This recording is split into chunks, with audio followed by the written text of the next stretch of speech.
Dereck, in the second half, well, throughout the whole game, but in the second half in particular, you made a strong defensive impact in the paint. What were you seeing out there that helped you guys get stops? Just our aggression. Us just trying to be able to throw the first punch in the second half and come out with energy. We know what they're trying to do. We know their spots. And we're just trying to be able to just try to make them uncomfortable and get them out of their comfort. One of Luka's biggest plays was he broke up a lob pass on defense. Did you teach him that? I mean, I wish I could teach him that. I turned around and I saw that. So, having someone like Luka that locked in on defensive end, it's amazing. It just gets us out there so we can get our pace and get out there and run. I know we ask you this all the time. I've asked you this all the time. But what is it like watching Kyrie in the first half when he is in a groove like that? What do you have, 21? 21 at the end of the first? 24. My apologies. Yeah. Just give him the ball and get out the way. In Kyrie we trust. I always say that. But, just being able to see how locked in he was from the jump, it just made everybody else step up to know that, we got to be able to just try our best, do our best at every possession. We might not be perfect, but move on to the next play, be able to learn, just try to be able to get better. Lots of possessions in this game where Luka was getting 2 to the ball, Kyrie was getting 2 to the ball. You were flashing middle, you were making yourself available. I'm curious, as the season has gone on, what have you learned about those possessions, those opportunities, whether it's finishing, whether it's availability? Like, how are you progressing in terms of that kind of situation? I would definitely say just finding the right position, finding the right angle, just being able to try to be able to have Luka to see you so he can get the ball to you. And then just slowing down. Whenever I rush, like I did in the end of the fourth quarter, it's a turnover. But whenever I slow down, take my time, read the play, I try to find the right pass, I try to find the right way to get to a bucket. But, it just comes with it came with a lot of reps, a lot of failures to be able to get this far. I mean, as you're navigating series to series, it feels like these are dramatically different matchups in terms of what they're trying to take away from you guys. How are you feeling in that kind of whiplash going from one 7-game series opponent to another? You always got to be able to adapt, There's always they're going to change their schemes, they're going to change their coverages, they're going to change their plays. You can't be a robot out there. You got to be able to just adapt out there. There's going to be a lot of things thrown at you at the fly, but you can't be stuck in mud. You got to be able to move your feet. You got to be able to move your eyes and just adapt. What are you thinking early on in the game when you're sitting there and watching Kyrie just get in one of his grooves? Wow. Wow. That's what I got to say. He's an amazing player. What he could do with the ball, what he could do without the ball too. He's a great leader. And he's just a person that we all can lean on.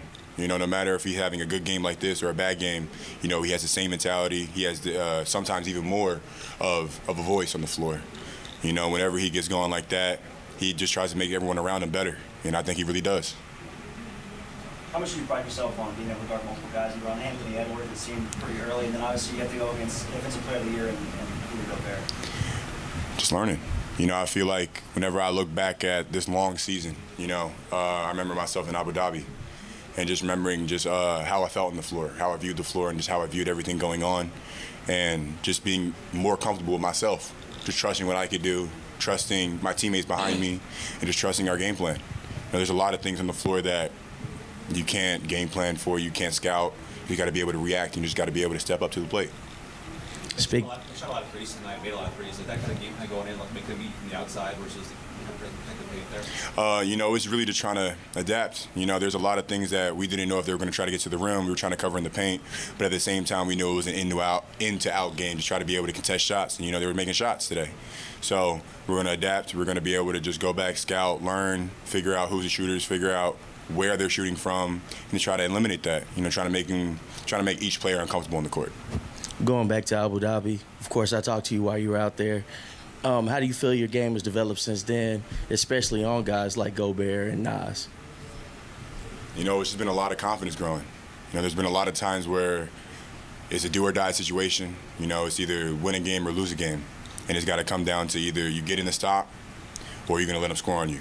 You're going to let them get the 3 up, or you're going to be able to just run them off and make sure that your teammates can rotate behind you. It just really just comes down to, there's been a lot of reps. There's been a lot of things that I've done wrong. There's been a lot of things that I've done right. But it's just trying to be able to just not be a robot and just try to be able to just adapt on the floor. I feel like I keep saying this, but on the floor is where you learn the most. You can practice all you want, but whenever it gets to a game, all that practice goes to a side. You got to be able to have your fundamentals. You got to be able to have what your game plan is in your head and what your job is. And that's what I try to do. Try to be able to do the best that I can for my job. You guys finally find yourselves up a game after all the game ones, being behind early. How do you make sure the mindset doesn't change now that you're not chasing? I definitely say instead of, we had our foot on the gas and now we're trying to go through the floor. We're trying to go through the bottom of the car. We're going to get their best shot 2 days from now. We know that. So we got to be able to just adjust. There's a lot of things there were some mistakes that we made that we can control, and it's just eliminating that. Trying to win possession by possession and play by play. Yeah, Derek- against Oklahoma City, that you can win without Kyrie and Luka doing crazy things. But how nice is it to have them throw up 64? I'm going to say they both had 30, right? 30 and 33. When you're stuck out there, give them the ball. Get out the way. Just being able to have two offensive masterpieces like them is amazing. I've spent this whole year learning their tempo, what they like, positioning, where in the spots on the floor that they like.